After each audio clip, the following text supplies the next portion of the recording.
Filippense 3 vers 20 en 21.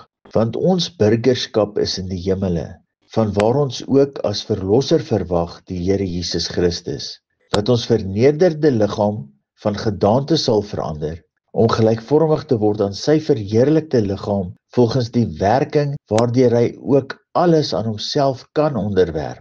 Hier is die volle realiteit van ons geloof. Ons almal sal hierdie vernederde aardse natuurliggaam aflê en oorklee word met 'n hemelse sondelose verheerlikte natuurliggaam soos Jesus in. 'n Hemelse soos Jesus natuurliggaam wat in vlees sowel as gees ewig maklik manifesteer en beweeg. Die van die stof aardse adamitiese moet oorklee word met die vanuit die hemelse Christus.